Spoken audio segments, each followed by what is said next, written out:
folks. Today I'm going to do something a little bit different than what I normally do. I'm doing something called forest gardening.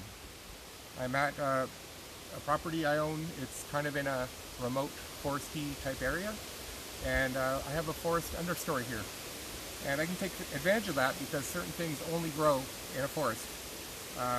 What I'm going to be growing today, or planting today, are wild leeks, also known as ramps. And they only grow in forests. They've tried to grow them in different settings artificially, and there's been very little success other than growing in a forest or a simulated forest type environment. So I made this bed here. It's a 4x4 bed, and I'm going to plant 100 seeds. What I've put down here is a combination of the native soil. I didn't disturb it too much. Some mulch, and some triple mix and manure.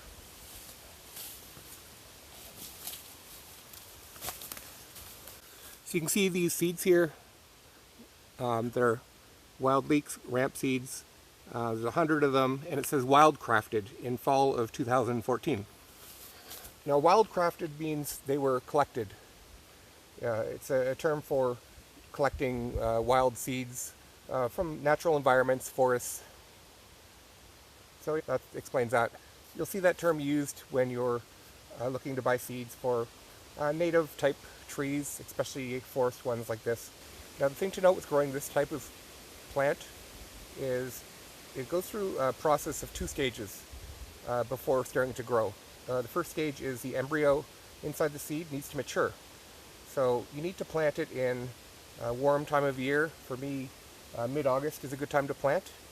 So hopefully the seeds will warm up and the embryo will mature. And then the second stage is it needs to go through a cold stratification process, just like many other types of seeds. But if the first stage doesn't complete, I might have to wait another year. That's a common thing when you plant these. If that warm process doesn't work the first time, you might have to wait 1 or 2 years. So we'll see what happens. If this goes all right, then hopefully I'll have some seedlings growing first year. But these aren't a fast plant. They take 5 years, 7 years to go to maturity.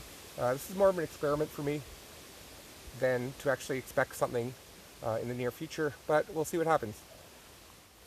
So I'm going to open these up.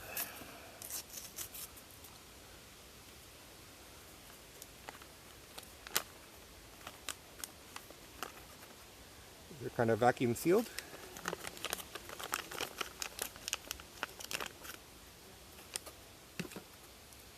And here they are. These are round, more like asparagus seeds than typical onion type seeds, but this is in the onion family.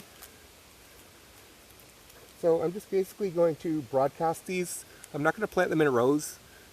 These in the wild tend to grow better in clumps. So I'm just going to broadcast them sort of randomly and see what happens. So I'm just going to broadcast them randomly just to simulate how they would maybe in nature distribute. First I'm going to loosen up the soil a little bit. I did have all this worked in a week ago, but I forgot to bring my seeds with me. So I think for 100 seeds, this is probably just around the right sized bed. I could have maybe done a 3x3, but this seems fine. So I'm just going to lightly till over the soil. So I'm not going to water these, and I don't think I need to. I'm just going to let the seeds heat up from the soil and that embryo to mature. So I'm not worried about it starting to root. It's not supposed to do that until that first process completes.